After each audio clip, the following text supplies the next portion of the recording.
नमस्कार प्रिय दर्शकों, हाजिर हूं मैं देवगुरु बृहस्पति के वक्र गोचर प्रभाव को लेकर।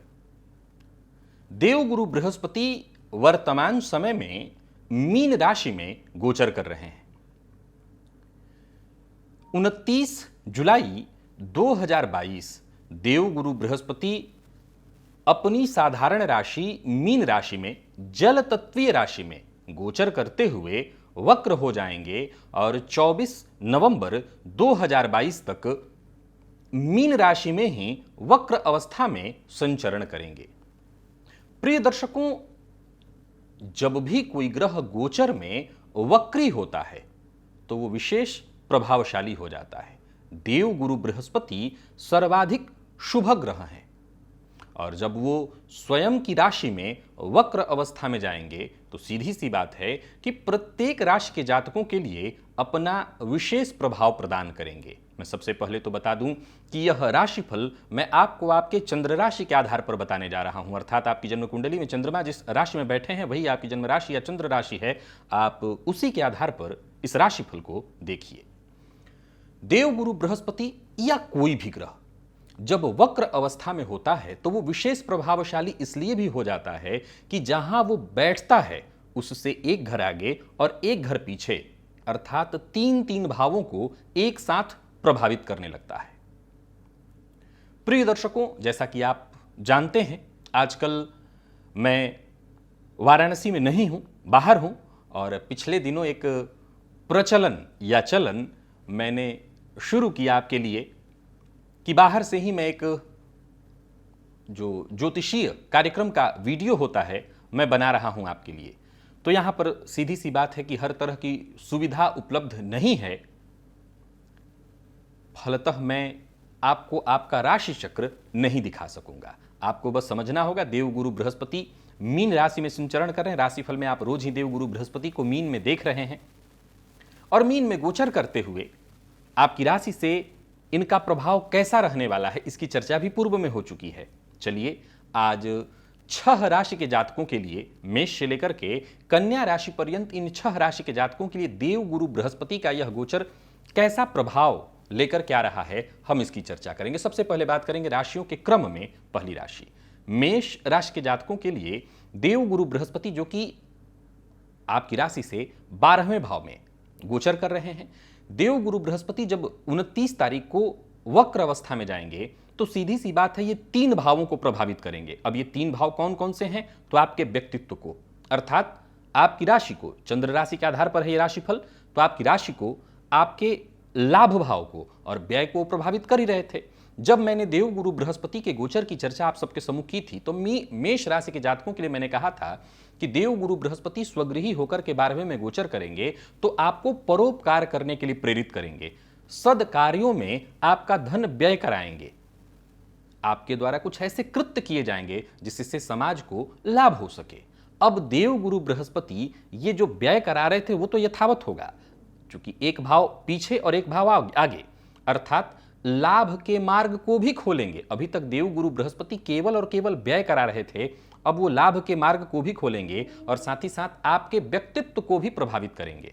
जब आपका व्यक्तित्व प्रभावित हो, अब जरा समझिए, किसी के पास लाभ आए, सदकार्यों में व्यय हो, तो सीधी सी बात है उसका व्यक्तित्व तो जनता के लिए, समाज के लिए निखर ही जाएगा। मैं ये नहीं कह रहा कि मेष राशि के जातकों के लिए देवगुरु बृहस्पति का ये वक्र काल बहुत श्रेष्ठ हो जाएगा, लेकिन मैं ये कह रहा हूं कि बाकी जो पिछली स्थिति थी, अर्थात आपकी राशि से देवगुरु बृहस्पति 12वें में संचरण करते हुए जो प्रभाव दे रहे थे, उससे कहीं बेहतर स्थिति उत्पन्न होगी आपके लिए।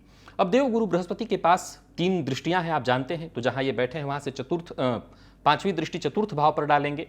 फलतः कहीं आपने जमीन इत्यादि या कोई अचल संपत्ति देख रखी थी जिसमें आप निवेश करने की सोच रहे थे, आप निवेश कर सकते हैं। व्यय करना है, अब सद कार्यों में व्यय तो ये भी है कि अपने लिए आप घर या ऐसी कोई चीज खरीद लें, तो यहां पर निवेश आप कर सकते हैं। कहीं ऋण लेकर के आप फंसे हुए थे, ऋण के कारण परेशान थे, तो ऋण से मुक्ति का मार्ग देवगुरु बृहस्पति आपके लिए खोलेंगे और साथ ही साथ अष्टम भाव पर देवगुरु बृहस्पति की दृष्टि के कारण बहुत से तंत्र, मंत्र, ज्योतिष, आध्यात्मिक ग्रंथों में आपकी रुचि बढ़ेगी। तो कुल मिलाकर के देखा जाए तो देवगुरु बृहस्पति के इस वक्र गोचर से मेष राशि के जातकों को लाभ अवश्य होगा। वृषभ के लिए अगर इस गोचर की हम चर्चा करें तो वृषभ के लिए यह गोचर आपकी राशि से लाभ में हो रहा था। देवगुरु बृहस्पति के वक्र हो जाने के कारण आपके दशम भाव के यानी अर्थात कर्म को, लाभ को तो प्रभावित कर ही रहे थे और व्यय को प्रभावित करेंगे। मैंने वृषभ राशि के जातकों के लिए जब देवगुरु बृहस्पति के मीन राशि में गोचर की चर्चा की थी तो बताया था कि यह समय आपके लिए बहुत बढ़िया होगा। संतान के लिए, दाम्पत्य सुख के लिए, अर्थात अगर अभी तक आप अविवाहित हैं तो विवाह की स्थिति बनेगी, विवाह हो चुका है लेकिन संतान सुख नहीं है तो संतान सुख की स्थिति बनेगी। देवगुरु बृहस्पति के इस वक्र काल के दौरान जो कि 24 नवंबर तक के लिए है, अब आपके कर्मभाव को देवगुरु बृहस्पति प्रभावित करेंगे। अब कर्मभाव को जब प्रभावित करेंगे तो सीधी सी बात है कि कार्यक्षेत्र में और विशेष सफलता। अब मैंने जैसा कहा कि कभी भी कोई ग्रह वक्री होता है तो आम परिस्थितियों की अपेक्षा कहीं ज्यादा बलवान हो जाता है। क्यों होता है, इस पर मेरी बृहद चर्चाएं हैं, कई सारे वीडियोस मैंने बनाए हुए हैं कि क्यों वक्री ग्रह इतना बली हो जाता है। अब देवगुरु बृहस्पति कर्मभाव को आपके प्रभावित करेंगे। मान लीजिए आप सरकारी नौकरी में हैं अथवा किसी मल्टीनेशनल कंपनी में जॉब कर रहे हैं। देवगुरु बृहस्पति जब 3 भावों को प्रभावित करेंगे तो 12वें भाव को प्रभावित करेंगे, कर्म को और लाभ को। अर्थात जहां आप नौकरी कर रहे थे, इच्छा हमेशा हर किसी की होती है कि नौकरी करते करते हम विदेश चले जाएं, तो विदेश अर्थात 12वें भाव को ये प्रभावित करेंगे, कर्म भाव को प्रभावित करेंगे, सो लाभ की स्थिति को और मजबूत करेंगे और विदेश गमन की तैयारी अब आप कर सकते हैं। संतान, विवाह, इन दोनों को जैसे वो प्रभावित कर रहे थे, इसका लाभ आपको दे रहे थे, वो यथावत आपको मिलेगा। बाकी के देखा जाए तो देवगुरु बृहस्पति की पराक्रम पर दृष्टि के कारण पराक्रम में आपकी वृद्धि होगी और पराक्रम के सहारे ही आपके हर कार्य बनने वाले हैं। विद्यार्थियों के लिए गोचर और ज्यादा विशेष हो जाएगा। जो विद्यार्थी बाहर जाकर के, स्वदेश से बाहर जाकर के शिक्षा ग्रहण करने वाले हैं या कर रहे हैं, उनके लिए और ज्यादा ये बढ़िया होगा, ये शुभ सूचना है आपके लिए। तो कुल मिलाकर के देखा जाए तो वृषभ राशि के जातकों के लिए गोचर बढ़िया तो था ही, और ज्यादा बढ़िया हो जाएगा। मिथुन के लिए मैंने जब चर्चा की थी तो बताया था ये हंस महापुरुष योग का निर्माण है। ठीक है, देवगुरु बृहस्पति के वक्र होने से अब कहीं ज्यादा बेहतर स्थिति आ जाएगी। क्यों? क्योंकि देवगुरु बृहस्पति आपके भाग्य को प्रभावित करेंगे और लाभ को प्रभावित करेंगे। कर्म भाव को ऑलरेडी प्रभावित कर रहे थे हंस महापुरुषों का निर्माण करते हुए। भाग्य का विशेष साथ आपको मिलेगा।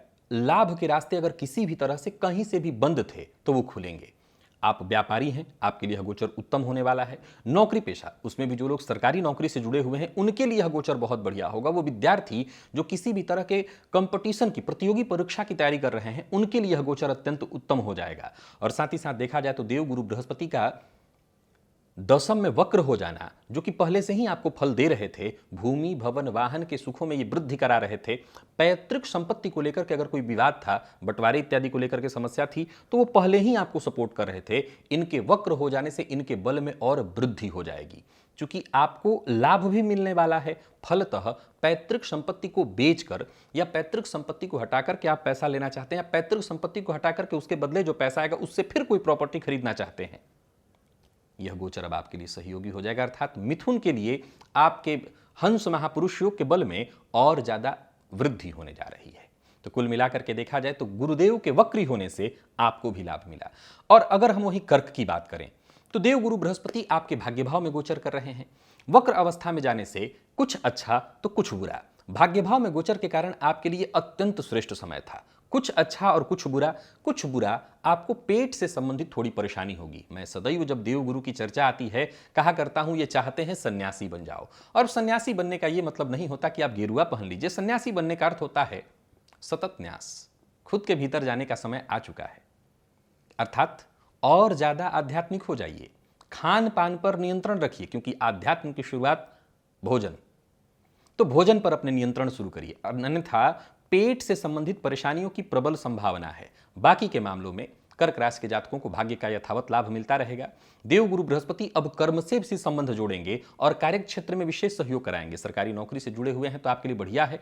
प्राइवेट सेक्टर से जुड़े हैं आपके लिए बढ़िया होगा। व्यापारियों के लिए भी यह गोचर बहुत बढ़िया होगा। तो कर्क राशि के जातकों को एक छोटी सी परेशानी है, बस स्वास्थ्य, जिसमें पेट से संबंधित परेशानी, और कोई परेशानी नहीं। देवगुरु बृहस्पति की यहां से दृष्टि कहां पर पड़ेगी तो आपके व्यक्तित्व पर। वो पहले भी आपको अपना प्रभाव दे रहे थे और श्रेष्ठ प्रभाव ही था। जब देवगुरु की दृष्टि आपके व्यक्तित्व पर पड़ती है तो यह समय बहुत ही अच्छा होता है। अर्थात जातक के ज्ञान में अभिवृद्धि हो जाती है। जातक के ज्ञान में अभिवृद्धि होती है। साथ ही साथ ऐसा जातक हर क्षेत्र में अपने झंडे गाड़ने लगता है। देवगुरु बृहस्पति की पराक्रम पर दृष्टि बहुत अच्छी मानी जाएगी और पंचम पर दृष्टि विद्यार्थियों के लिए, संतान सुख के लिए, दाम्पत्य के लिए, विशेषकर संतान सुख के लिए ये बहुत बढ़िया समय था। तो कुल मिलाकर के कर्क राशि के जातकों के लिए इस गोचर के प्रभाव में और ज्यादा वृद्धि होगी। सिंह के लिए देवगुरु बृहस्पति के गोचर को मैंने बहुत अच्छा नहीं कहा था। वक्र काल के कारण आपको विशेष फायदा मिलेगा, क्योंकि देवगुरु बृहस्पति अष्टम में गोचर करते हुए आपके स्वास्थ्य पर कहीं ना कहीं थोड़ी परेशानी या संतान को लेकर के चिंता इत्यादि वक्र होने के चलते सप्तम और साथ ही साथ भाग्य दोनों को प्रभावित करेंगे। कोई नया व्यापार इत्यादि शुरू करने की सोच रहे हैं, कर सकते हैं। साथ ही साथ पिता के साथ अगर आपका काम है या पिता के साथ काम करते हुए पिता से अनबन इत्यादि की स्थिति बन रही थी, उसमें आपको बदलाव देखने को मिलेगा। पिता के साथ संबंध में बदलाव होगा। भाग्य का विशेष साथ मिलने लगेगा जो बीते दिनों आपको प्राप्त नहीं हो रहा था। 29 देखिए, अब कई सारे ऐसे दर्शक हैं जिनके मन में यह प्रश्न उत्पन्न होगा कि ये कुछ महीनों की बात है, इसमें क्या बदल जाएगा। और आशा करता हूं इसका जवाब भी आपके दिमाग में उत्पन्न हो गया होगा, क्योंकि मैं इसका हमेशा एक ही जवाब दिया करता हूं कि बनने के लिए और बिगड़ने के लिए बहुत लंबे अंतराल की और बहुत लंबे समय की आवश्यकता नहीं होती। जब भी कोई घटना आपके जीवन काल में घटनी हो, ऐसा नहीं है कि उस घटना को घटित होने में कोई एक दिन या ऐसा कोई समय लगता है। एकाएक उस घटना को घटित होने से पहले ही उसकी जो तैयारी है वो पूर्व में ही शुरू हो जाती है। तो देवगुरु बृहस्पति जब वक्र अवस्था में आएंगे, भाग्य का सहयोग आपको मिलेगा। जरूरी नहीं है कि घटना आज ही घटित करा दें, लेकिन जब ये आएंगे, परिवर्तन से कुछ बदलाव होगा, तो आने वाले दिनों तक इसका प्रभाव आपको मिलता रहेगा। स्वास्थ्य का ख्याल यथावत रखिए। अपने जीवन साथी के साथ संबंध को और मधुर बनाने की कोशिश करिए। जीवन साथी का अपमान न करिए। और मैंने एक बात पिछले दिनों कहा था कि जितना हो सके एक सद्गुरु की तलाश करिए। अष्टम के गुरु ज्योतिष, तंत्र, मंत्र इत्यादि के फील्ड में आपकी विशेष रुचि जागृत करते हैं, आध्यात्मिक दृष्टिकोण आपको प्रदान कर देते हैं। तो जितना हो सके साधना करिए। ये साधना का समय है। हमेशा याद रखिए, देवगुरु बृहस्पति अगर बुरा भी कर रहे हों तो उस बुराई से कुछ अच्छाई निकल आती है। तो ये काल, ये समय आपकी साधना का है। और अकेले नहीं, माता पिता, जीवन साथी सबको जोड़कर, क्योंकि नवम को भी प्रभावित करेंगे, सप्तम को भी प्रभावित करेंगे, तो सबको जोड़कर आध्यात्म से जुड़ जाइए, साधना करिए, यह गोचर ठीक होगा। और वहीं कन्या के लिए देवगुरु बृहस्पति हंस महापुरुष योग का निर्माण कर रहे थे, मैंने अच्छा कहा था, लेकिन इनके वक्र होने से षष्ठ और अष्टम दोनों के प्रभाव में बल आएगा। वैसे तो देवगुरु बृहस्पति हंस महापुरुष योग का प्रभाव दे रहे थे, जो कि आपके लिए बहुत अच्छा था। इनके वक्र होने से और इनके बल में वृद्धि हो जाएगी। कोई दो मत नहीं कि अगर आप व्यापारी हैं तो आपके लिए बहुत अच्छा होगा, व्यापार में आपकी वृद्धि होगी। कोई नया व्यापार शुरू करने की अभी तक सोच रहे थे और आपकी व्यवस्था नहीं बन पा रही थी, तो वो कार्य सारे आपके बनेंगे। लेकिन देवगुरु बृहस्पति अब कहीं ना कहीं षष्ठ भाव को भी प्रभावित करेंगे। फलतः स्वास्थ्य में थोड़ी परेशानी आना। अगर देखें तो आमतौर पर हमारे जीवन में हमारे कार्यों के कारण, हमारी सफलताओं के कारण आए दिन शत्रु बनते रहते हैं, तो शत्रुओं को ये जागृत कर देंगे आपके। तो शत्रुओं से जरा सचेत रहिएगा। याद रखिए, इंसान सबसे बड़ा शत्रु अपना वो स्वयं ही है। आपके कार्य, आपकी वाणी, आपका स्वभाव ही आपका सबसे बड़ा शत्रु है। इस पर नियंत्रण रखिए। देवगुरु अष्टम को प्रभावित करेंगे, सो संभव है कि कोई पुराना रोग, कोई गुप्त रोग इत्यादि परेशानी नए सिरे से आपको परेशान करने लगे। तो इसका ख्याल रखना है। जीवन साथी के स्वास्थ्य का और ससुराल पक्ष से विशेष रूप से संबंध को ठीक बना करके रखना है। अष्टम को जब ये प्रभावित करेंगे तो ससुराल पक्ष से भी तू मैं मतभेद की स्थिति उत्पन्न करा देंगे।